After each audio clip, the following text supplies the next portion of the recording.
రోజులు తెలుగుదేశం పార్టీ అధ్యక్షులు ఈనాడు రైతాంగ సమస్యల్ని ఒక జాతీయ సమస్యగా మార్చి రేపు భారతదేశంలో ఉన్నటువంటి రైతాంగం కోసం మేళ్లు జరగాలని, ఇప్పుడు పడుతున్నటువంటి కష్టాలన్నిటికీ మార్గం కావాలని, అదేవిధంగా జాతీయ స్థాయిలో ఉద్యమాన్ని స్వరూపాన్ని తయారు చేసి అది ఆంధ్ర రాష్ట్ర రైతాంగం ద్వారా జరిగిందని అనిపించి ఈ రైతు పోరుబాటు ద్వారా రైతులందరినీ సమీకరించి రైతు యొక్క ఉద్యమాన్ని బలిష్టం చేసి ఇది ఒక అసాంఘికమైనటువంటి లేకపోతే ఎక్కడా కూడా రైతాంగం కట్టుగా ఉండేటటువంటి పరిస్థితి లేదు.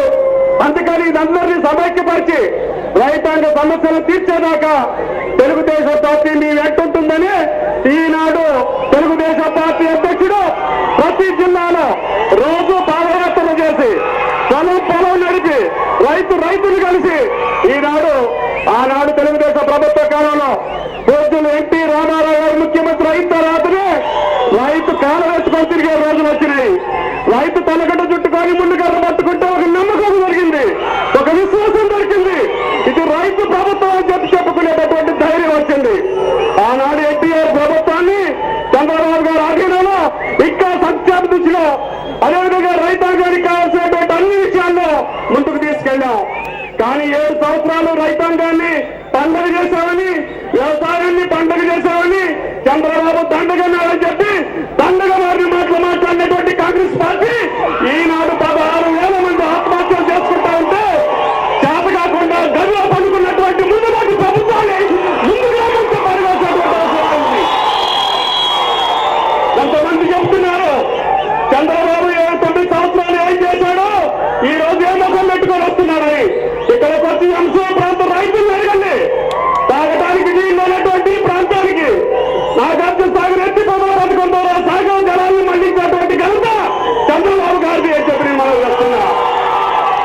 తమిళనాడు పోతా ఉంటే బాగా కొల్లేటికి పోయేటటువంటి నీళ్ళని దేశపల్లి కాలువ ద్వారా ఎంసూరికి తీసుకొచ్చేటువంటి ఘనత తెలుగుదేశం పార్టీని చంద్రబాబు గారిని. అంతేకాదు నాగార్జున సాగర్ చివర భూమికి నీరు తీసుకొచ్చి ప్రతి గ్రామంలో ఎత్తి పొదల పథకం పెట్టి ఈ జిల్లాని సత్యశాలం చేసింది ఎవరు? మీరు అవి బాగా అని చెప్పి నేను అడుగుతున్నా.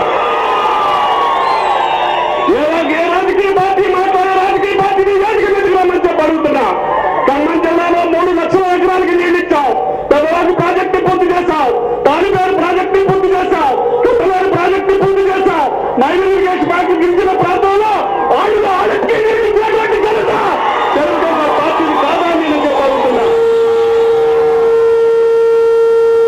ఇంత కరువు ఉంటే నాగార్జున సాగర్ ఎండిపోతే 9 గంటలు కరెంట్ ఇచ్చి మెట్ట ప్రాంతంలో భూములు పండించి పంటలు పండించినటువంటి ఘనత చంద్రబాబు కాదా అని చెప్పి నేను అడుగుతున్నా.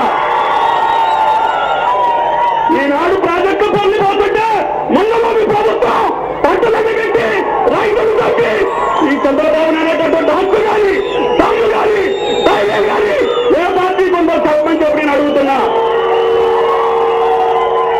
సాగర్ పడిపోతా ఉంటే సాగర్ జలం రాక పంటలు ఎండిపోతా ఉంటే ఒక్క సన్యాసి కూడా చూడలేనటువంటి ప్రభుత్వం ఒక ప్రభుత్వం అని చెప్పి నేను అడుగుతున్నా. అందుకే తెలుగుదేశాన్ని కానీ చంద్రబాబుని కానీ అంటే మీ తాట చేస్తామని కూడా నిర్మాణం చేస్తున్నా. 9 సంవత్సరాలు తిరిగి రాజు గారు రైతాంగం కోసం రాష్ట్రం కోసం కష్టపడి ఈ రాష్ట్రాన్ని అగ్రభాగాన్ని నిలిపితే 7 సంవత్సరాలు మీరు దోచుకుని ఒక్క ప్రాజెక్టు కూడా కట్టలేకుండా గనులు తిన్నారు, ఇసుక తిన్నారు, గాలి తిన్నారు, మేఘాలు తిన్నారు, సర్వస్వం తిన్నటువంటి కాంగ్రెస్ పార్టీ ఆ మాకు నీతులు చెప్పేదని చెప్పి నేను అడుగుతున్నా. ఎవరికి ఏ రాజకీయ పార్టీకి ఖమ్మం జిల్లాలో మాట్లాడేటువంటి నైతిక హక్కు లేదు. జగన్మోహన్ ముఖ్యమంత్రిగా ఉంటే ఇదే మర్లపాడు సెంటర్ లో దేశపల్లి కాలువ తమిళేరు నీళ్లు నా బంధులో ప్రాణవంతంగా రావు అని చెప్పి శపథం చేశాడు. ఆయన బతికొండగా నీళ్లు చూపిస్తానని చెప్పి చంద్రబాబు నాయకత్వంలో నీళ్లు పారించిన ఘనత తెలుగుదేశం పార్టీని. ఆయన శంకుస్థాపన చేసి వదిలేస్తే ఎంసూరు ఎత్తి పొదల పథకం ద్వారా మీ చెరువులు నింపినటువంటి ఘనత చంద్రబాబుని కాదా అని చెప్పి నేను అడుగుతున్నా.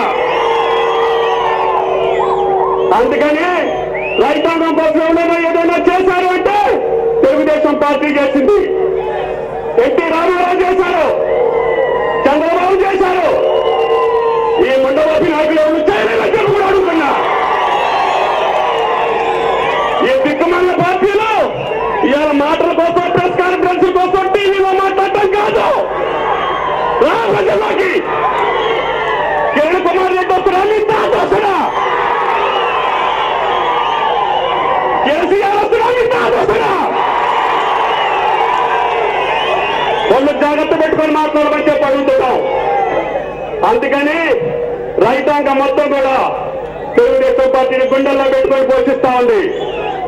కాబట్టి భవిష్యత్తులో కూడా మళ్ళీ తెలుగుదేశం పార్టీని అధికారంలో తీసుకురావడం ద్వారా రైతు కష్టాలని మళ్ళీ కన్నీళ్లను తుడిచేదాకా తెలుగుదేశం పార్టీ విశ్రమించదని చెప్పి విజ్ఞప్తి చేస్తున్నా. ఈ రోజు ఓట్ల కోసం రాలా, ఈ రోజు సీట్ల కోసం రాలా, ఈ రోజు మాకు రాజకీయ భవిష్యత్తు కూడా అవసరం లేదు. కానీ మమ్మల్ని 30 సంవత్సరాలు పెంచి పోషించినటువంటి మీ కష్టాలు వచ్చాం. 10 సంవత్సరాలు ముఖ్యమంత్రిగా చేశారు, ఆయనకి ఇంకే పదవి లేదు. మామూలు ముఖ్యమంత్రి కాదు, దేశంలో అత్యున్నతమైనటువంటి ముఖ్యమంత్రి, ప్రపంచ దేశాలు కూడా దాసాలన్న ముఖ్యమంత్రి. ఒక పక్క ప్రధానమంత్రి వాజ్పేయి దిగితే, ఒక పక్క చంద్రబాబు దిగితే అమెరికా మొత్తం చంద్రబాబు పెట్టి నడిచింది. ఇక ఈ ముండలో అధికారంలో కావాలని అడుగుతున్నా. కానీ 30 సంవత్సరాలు బతికించినటువంటి మమ్మల్ని, ఈ కీర్తి ప్రతిష్టలు తీసుకొచ్చినటువంటి మీకు జీతం చేయాలని, మమ్మల్ని అధికారంలో తీసుకొచ్చి మాకు ఈ కీర్తి ప్రతిష్టలు తీసుకొచ్చినటువంటి మీ యొక్క శాశ్వతమైనటువంటి లాభం కోసం, రైతాంగం యొక్క క్షేమం కోసం, రైతాంగం యొక్క బాబు కోసం ఈ ముండబోగి ప్రభుత్వాన్ని నిలదీసి నిగ్గదీసి గట్టిలో చేయాలి మీ ముందు దోషులుగా నిలబెడతాం. కాబట్టి దానికోసం ఈ రోజు పోరాటం పెట్టాం. కాబట్టి దయచేసి చాలా మంది మాట్లాడాల్సిన వాళ్ళు, నేను ఎప్పుడు మీ దగ్గర మాట్లాడుతూనే ఉంటా. కాబట్టి ఈ రోజు కొత్తపల్లి నియోజకవర్గంలో తెలుగుదేశం పార్టీకి ఊపిరిని చౌసత్వాన్ని దానికి కష్టాల్లో నష్టాల్లో కన్నీళ్లతో ఉన్నటువంటి రైతాంగం వచ్చిందంటే మీ యొక్క సేవలు కానీ, మీ యొక్క త్యాగం కానీ మేము జన్మలకి మర్చిపోవాలని కూడా మీకు ఈ సందర్భంగా మనం చేస్తున్నాం. కాబట్టి ఈ రోజు పారుబాటులో పాదయాత్రలో ఆయనతో పదం కలిపి, పాదాలు కలిపి మీకు మేము ఉన్నామని చెప్పి ధైర్యాన్ని ఇచ్చి సాహసాన్ని ఇచ్చినటువంటి మీకు ప్రతి మనిషికి 1000 కోట్ల నమస్కారాలతో మీ దగ్గర సెలవు తీసుకుంటున్నా. జై హింద్, జై జన్మభూమి, జై ఎన్టీఆర్, జై ఎన్టీఆర్, జై జై ఎన్టీఆర్. చంద్రబాబు నాయకత్వం వర్ధిల్లాలి.